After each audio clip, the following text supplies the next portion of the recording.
Hello students, welcome back to Elite Tutors. चलिए इस video में हम कंटिन्यू करने वाले हैं पाठ क्रमांक 6 गिरिधर नागर। और इसमें हम इस कविता का दूसरा पद देखने वाले हैं, ये वाला पद। तो चलिए शुरू करते हैं। इस पद में पहला 2 लाइन का मीनिंग क्या है वो देखते हैं, उसका अर्थ क्या है। तो क्या लिखा पहले वो देखते हैं कि हरि बिन पूर्ण गति मेरी, तुम मेरे प्रतिपाल कहिए मैं रावरी चेरी। तो चलिए इसका मतलब समझते हैं कि हरि बिन, तो हरि बिन मतलब हरि के बिना, मतलब श्री कृष्ण के बिना कून गति मेरी। कून मतलब कौन या कैसा या क्या, गति मतलब आश्रय या दशा या सहारा, ऐसा समझिए। तो हरि के बिना कौन है मेरा कौन है मुझे आश्रय देने वाला, या क्या होगी मेरी दशा। तो संत मीराबाई कहती हैं कि हे कृष्ण, तेरे बिना कोई मेरा सहारा नहीं है, कोई मुझे आश्रय देने वाला नहीं है। तेरे बिना मेरी दशा क्या हो जाएगी ये मैं नहीं जानती। तुम मेरे प्रतिपाल कहिए, तो तुम मेरे प्रतिपाल हो ऐसा मैं कहती हूँ या ऐसा मैं मानती हूँ। तो प्रतिपाल का मतलब पालन करने वाले। तो तुम ही हो जो मेरे पालन करने वाले हो, तुम ही हो जो मेरे स्वामी हो। मैं रावरी चेरी, और मैं जो हूँ वो एक रावरी चेरी हूँ, मतलब आपकी दासी हूँ। तो मैं आपकी दासी हूँ और तुम मेरे प्रतिपाल हो। तुम्हारे बिना मेरा कोई नहीं है, तुम्हारे बिना मेरा कोई सहारा नहीं है। ऐसा संत मीराबाई ये 2 लाइन में बताती हैं। चलिए इसके बाद आगे के 2 लाइन का मीनिंग देखते हैं। तो आगे की 2 लाइन में क्या लिखा है कि आदि अंत निज नाव तेरो। देखिए हिमाय जो लिखा है वो हिया में है, ये थोड़ा मिस्टेक हो गया है। तो हिमाय नहीं है, हिया में फेरी। तो आदि अंत निज नाव तेरो हिया में फेरी, बेर बेर पुकार कहूँ प्रभु आरती है तेरी।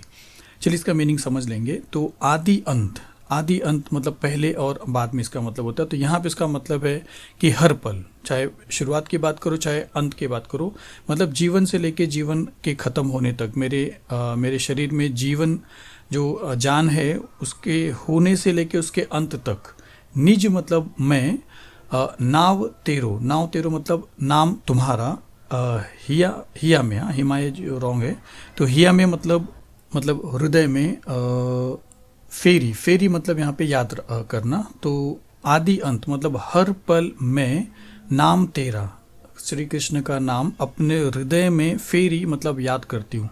मतलब हर पल, ऐसा कोई पल नहीं बीतता है मेरा जिस पल मैंने कृष्ण का नाम जपा नहीं है, अपने मन में हृदय में उसका नाम लिया नहीं है। तो आदि अंत निज नाव तेरो हिया में फेरी, मतलब शुरुआत से लेके अंत तक या हर पल मैंने स्वामी का मतलब श्री कृष्ण का नाम ही अपने हृदय में जपा है, अपने हृदय में पुकारा है, बोला है। फिर देखिए क्या लिखा है कि बेर बेर पुकार। बेर बेर मतलब वही बार बार, पुकार मतलब आपको पता है पुकारना, कहूँ मतलब कहना। तो बेर बेर मतलब बार बार बोल कर पुकार कर कहती हूँ प्रभु कि आरती है तेरी, मतलब मुझे अब तेरी तीव्र लालसा है, मुझे तेरी प्राप्ति है, मतलब मुझे तुझसे मिलना है, तेरा दर्शन करना है, क्योंकि मैं इस दुनिया में तड़प रही हूँ तेरे दर्शन के लिए। तो बार बार मेरा मन पुकार कर कहता है कि अब मुझे आरती है तेरी, अब मुझे तुझसे मिलना है। तो चलिए अब ये 2 लाइन के बाद चलते हैं इसके बाद के 2 लाइन में। तो ये देखते हैं कि यौ संसार विकार सागर बीच में घेरी, नाव फाटी प्रभु पाल बांधो बूढ़त है बेरी। चलिए इसका मीनिंग समझेंगे तो आपको समझ में आएगा। तो देखिए यह संसार मतलब यह संसार, विकार सागर, विकार मतलब दुख का सागर, मतलब ये जो संसार है, पूरी दुनिया जो है ये एक दुख का सागर है। और बीच में घिरी, और मैं बीच में घिर चुकी हूँ, इनके बीच में मैं फंस चुकी हूँ। मतलब मीराबाई का जो लग्न है वो सिर्फ श्री कृष्ण से है, इसलिए वो इस संसार से वो ऊब चुकी हैं, उनको इस संसार से हट कर उनको श्री कृष्ण से मिलना है। तो वो कहती हैं कि ये जो संसार है ये विकार सागर है, मतलब एक दुखों का सागर है, और मैं इनके बीच में घिर चुकी हूँ। नाव फाटी, और मैं जिस नाव में सफ़र कर रही हूँ या जिस जिंदगी को, जिस जीवन को बिता रही हूँ, वो नाव फट चुकी, यानी उसका जो पल्ला है, मतलब लकड़ी का जो पट्टी है, पट्टी जो है वो टूट चुका है, फट चुका है। बांधो, तो अब आप उसको बांधो, यानी अब आओ और मुझे सहारा दो। या ऐसा समझो कि जिस तरह नाव में अगर हम फंसे हैं, नाव का कोई पट्टी जो है वो फट चुका है, टूट चुका है, और उसके अंदर पानी भरने के बाद नाव डूबने वाली है और मृत्यु हो सकती है, तो मुझे जैसा हम बचाने के लिए पुकारते हैं, उसी तरह इस जीवन रूपी जो नाव है मेरा, इसका जो नाव है उसकी जो पट्टी है वो टूट चुकी है, फट चुकी है, तो आप उसको बांधो, उसको या तो ठीक करो, क्योंकि मेरी जो जीवन की जो नाव है वो बूढ़त है। बूढ़त है मतलब डूब रही है, डूब रही है। बूढ़त है बेरी, और बेरी का मतलब नाव, मतलब मेरी जीवन रूपी जो नाव है वो इस दुख भरे सागर में डूब रही है, मतलब उसको आके आप सहारा दो, अर्थात मतलब मुझे अपने शरण में ले लो। चलिए इसके बाद आगे देखते हैं, लास्ट का जो 2 है कि बिरहणी पिव की बाट जौवे राखल्यो नेरी, दासी मीरा राम रटत है मैं शरण हूँ तेरी।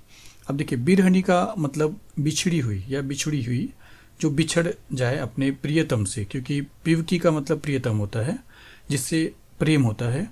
तो बिरहनी पिवकी मतलब मैं एक बिछड़ी हुई हूँ, किससे, प्रियतम से। बाट जौवे, तो बाट का मतलब राह और जौवे का मतलब देखना, तो मैं अपने प्रियतम की राह देख रही हूँ। राखल्यो में नेरी, और मुझे रख लो, राखल्यो मतलब मुझे रख लो या बुला लो, नेरी मतलब अपने निकट, अपने पास, मतलब मैं वो बिरहनी हूँ या विरहनी हूँ जो अपने प्रियतम से दूर हो चुकी हूँ, और मैं अपने प्रियतम की राह देख रही हूँ, और मेरे प्रियतम से मेरा ये मतलब आग्रह है कि वो मुझे अपने पास बुला लें, अपने पास रख लें। तो इतना सिंपल इसका मीनिंग, सिर्फ वर्ड्स पूरे डिफ़िकल्ट हैं, तो ये मीनिंग अगर आपको समझ में आ जाएगा तो ये इजी है। लास्ट में क्या लिखा कि दासी मीरा, और मीरा जो है वो आपकी दासी है, राम रटत है मतलब आपका नाम रट रही है, आपके नाम का जप कर रही है, मैं शरण हूँ तेरी, और मैं तेरे शरण में हूँ, मतलब मुझे ले ले अपने शरण में, अपने पास ले ले। तो चलिए इतना ही इसका मीनिंग था पूरा। चलिए मिलते हैं इसके बाद वाले तीसरे पद में नेक्स्ट वीडियो में। Thank you very much.